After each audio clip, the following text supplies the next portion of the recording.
A Honda owner just paid $2,400 to replace his starter motor when the real problem was a $6 part he could have replaced himself in 30 seconds. This happens every single day. Your Honda won't start, you panic, you call a tow truck, and you end up paying for expensive repairs that you didn't actually need.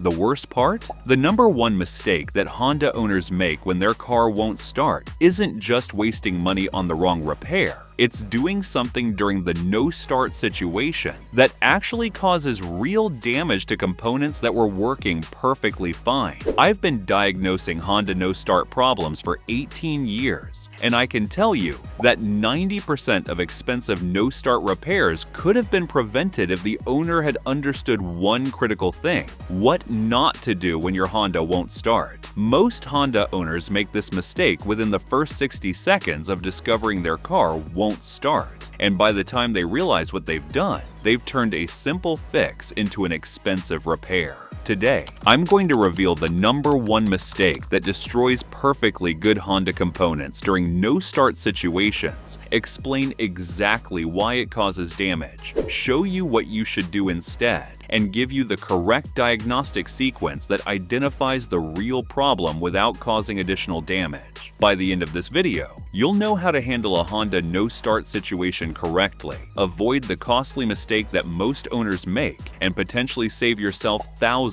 in unnecessary repairs. Let's start with the mistake itself. The number one mistake: continuously cranking the engine. The single most destructive mistake Honda owners make when their car won't start is continuously cranking the engine over and over again without pausing. Here's what most people do: turn the key, engine cranks but doesn't start. Immediately turn the key again, still doesn't start. Keep turning the key repeatedly, hoping it will eventually catch and start. This seems logical. You're trying to start the car, so you keep cranking until it works, right? Wrong. You're actually destroying multiple expensive components with every additional crank attempt. Why continuous cranking destroys your Honda.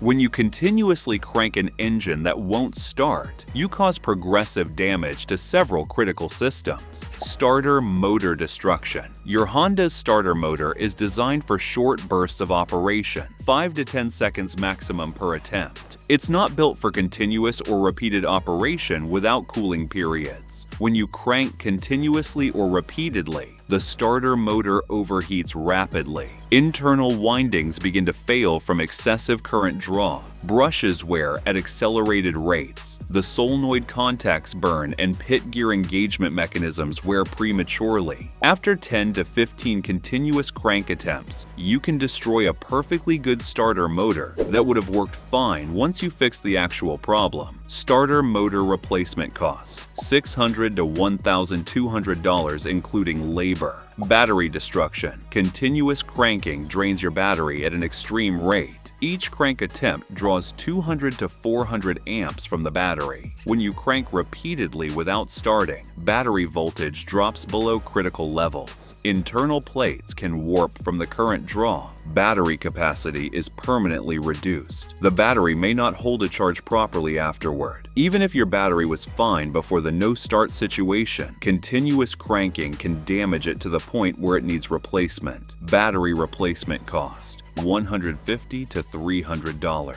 Fuel pump damage. Your Honda's fuel pump runs every time you turn the ignition to the on position and during cranking. If the engine isn't starting due to a fuel delivery problem, continuously cranking floods the system while the pump runs dry or under improper conditions. This can cause fuel pump motor overheating, premature pump failure, fuel system contamination, catalytic converter. Contamination. If your Honda isn't starting due to spark or ignition problems, fuel is still being injected during cranking. This unburned fuel washes past the piston rings and contaminates the oil. It also floods the catalytic converter. Excessive unburned fuel in the catalytic converter can cause permanent catalyst damage, reduced converter efficiency, failed emissions testing, catalytic converter replacement, $1,200 to $2,000. Engine flooding.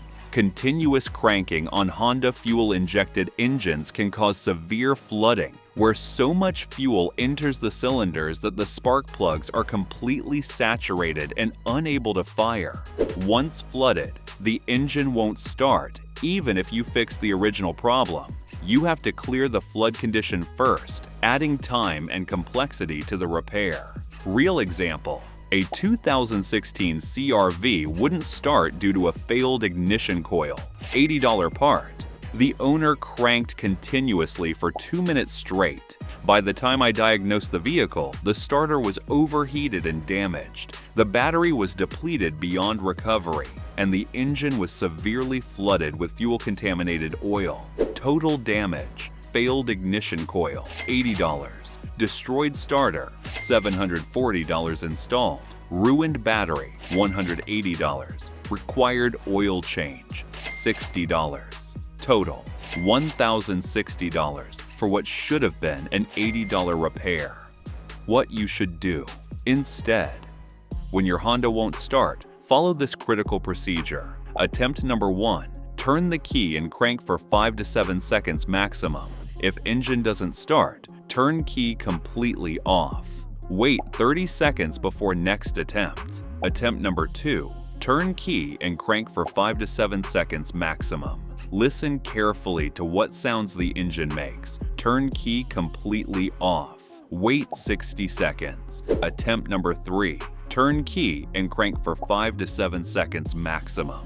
Note any differences from previous attempts. Turn key off. After 3 attempts, stop. If your Honda hasn't started after 3 proper attempts, continuing to crank will cause damage without solving the problem. At this point, you need diagnosis, not more cranking.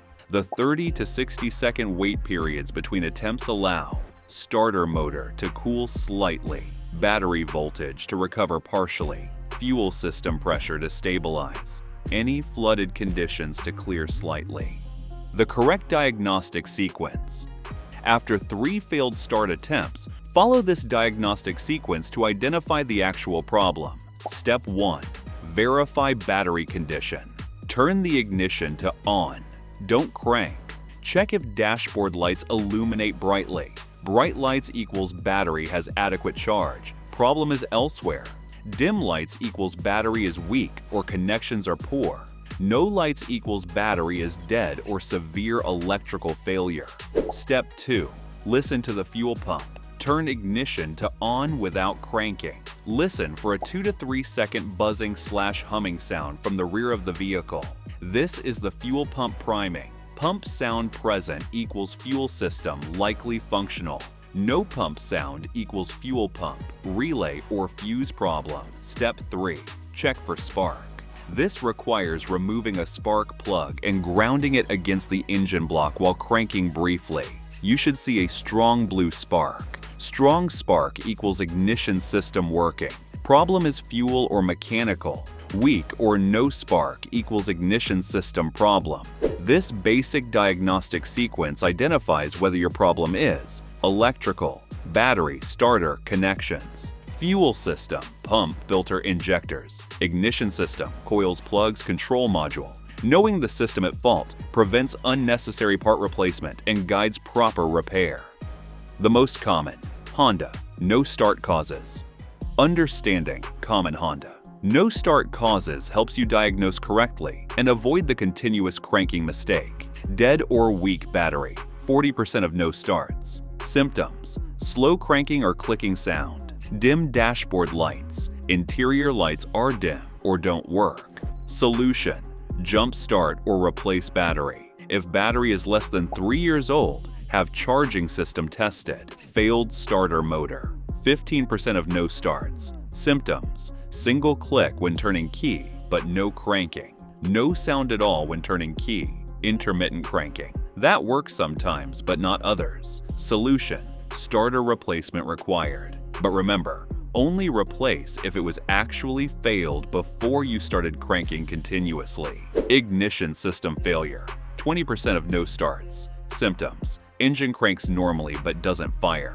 No unusual sounds. Battery seems strong. Common causes: failed ignition coils, especially on 2006 to 2011 Civics. Bad spark plugs, though rare. Failed ignition module or distributor, older Hondas. Fuel system problems, 15% of no starts. Symptoms: engine cranks, but doesn't start, strong battery in normal cranking speed. No fuel smell from exhaust during cranking. Common causes: failed fuel pump, blown fuel pump fuse, failed fuel pump relay, clogged fuel filter, less common on newer Hondas. Immobilizer/security system issues, 10% of no starts. Symptoms: engine cranks normally green key light flashing on dashboard. Everything seems normal, except engine won't fire. Solution: this usually indicates the immobilizer system doesn't recognize your key. Try your spare key first before assuming system failure. The emergency starting procedures that actually work. If you need to get your Honda started in an emergency and you've identified the likely problem, these procedures can sometimes get you running. For suspected flooding, if you've cranked excessively and suspect the engine is flooded with fuel, turn ignition off for 5 minutes. Press accelerator pedal all the way to the floor and hold it. While holding the pedal down, crank the engine for 10 to 15 seconds. This opens the throttle fully and allows maximum air into cylinders to clear fuel. Release pedal and try normal starting. This clear flood procedure often works if flooding is the only problem. For weak battery, if battery is weak but not completely dead, turn off all accessories, lights, radio, climate control. Turn key to on position and wait 10 seconds. Allows fuel pump to prime. Crank engine while gently pressing accelerator pedal 1/4 of the way down. This reduces starter motor load slightly and may allow engine to catch. For cold weather starting, if your Honda won't start in extreme cold, turn on headlights for 30 seconds before cranking. This warms battery slightly and improves cranking performance. Press clutch pedal fully, manual transmission, to reduce starter load. Crank in 5-second bursts with 60-second rest periods. When to call for professional help. After 3 proper cranking attempts and basic diagnosis, call for help if you can't determine which system is causing the problem. You've identified the problem, but lack tools or knowledge to fix it. The problem requires parts you don't have access to. The vehicle is in an unsafe location and needs to be moved. Calling for help after 3 attempts prevents the damage that continuous cranking causes. The tow truck costs $75 to $150, but you'll save hundreds or thousands in prevented damage. The jump start mistake. That makes things worse. When your Honda won't start due to a weak battery, most people make another critical mistake during jump starting that can cause additional damage. The jump start mistake: connecting jumper cables incorrectly or jumping from an incompatible power source can damage your Honda's electrical system, including computer modules, alternator electronic control units. The correct Honda jump start procedure: position the donor vehicle close enough for cables to reach, but vehicles should not touch. Both vehicles should be off during cable connection. Connect red cable to dead battery. Positive plus terminal first. Connect other red cable into donor battery. Positive plus terminal connect. Black cable to donor battery. Negative minus terminal. Connect other black cable end to unpainted metal on dead vehicle's engine block, not the battery negative terminal. Start donor vehicle and let it run for 2 to 3 minutes. Try starting dead vehicle. If it starts, let both vehicles run for 5 minutes before disconnecting cables. Disconnect in reverse order.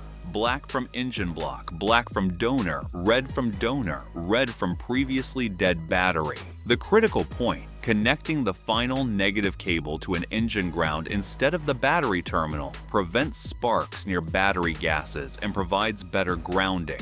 The prevention strategy: prevent no-start situations by addressing warning signs before complete failure. Weak battery symptoms, slow engine cranking, especially when cold. Dim headlights at idle electrical accessories working weakly. Battery is 3+ years old. Action: have battery tested and replaced if weak. Don't wait for complete failure. Failing starter symptoms: Occasional clicking when starting intermittent slow cranking. Starter makes grinding noises. Action. Have starter tested before it fails completely. Fuel system warning signs. Engine hesitates or stumbles occasionally. Hard starting when engine is hot. Engine runs rough briefly after starting. Action. Have fuel system pressure tested and filter replaced if needed. Addressing these warning signs prevents being stranded with a no-start situation. The financial reality. Let's compare the costs. Scenario A. 3 proper crank attempts, correct diagnosis, proper repair. Battery replacement, if needed, $180. Or starter replacement, if actually failed, $700. Or ignition coil replacement, $120. Or fuel pump replacement, $650. Cost, $120 to $700 for the actual problem. Scenario B. Continuous cranking followed by repairs. Original problem repair, $120 to $700. Destroyed starter from continuous cranking, $700. Ruined battery, $180. Possible catalytic converter damage, $1,500. Fuel system cleaning from flooding, $150. Total cost, $2,650 to $3,230. The continuous cranking mistake literally costs 2 to 4 times more than the original problem. The bottom line. When your Honda won't start, the #1 mistake is continuously cranking the engine in hopes it will eventually catch. This mistake destroys perfectly good components and turns simple repairs into expensive multi-system failures. The correct approach: 3 crank attempts maximum, 5 to 7 seconds each with rest periods. Basic diagnosis to identify the problem system. Call for help rather than continuing to crank. Proper jump starting if battery is the issue. Professional repair of the actual problem. Your Honda's no-start situation is trying to tell you something specific is wrong. Continuously cranking doesn't fix problems, it creates new ones. Stop, diagnose, and repair the actual issue. Don't make the #1 mistake that turns a $100 problem into a $2,000 plus disaster. The next time your Honda won't start, remember, 3 attempts maximum, then stop and diagnose. This simple rule can save you thousands in preventable damage. If you found these tips helpful, be sure to watch this next video as we're sharing insider tips to help you cut repair costs and keep your car running like new.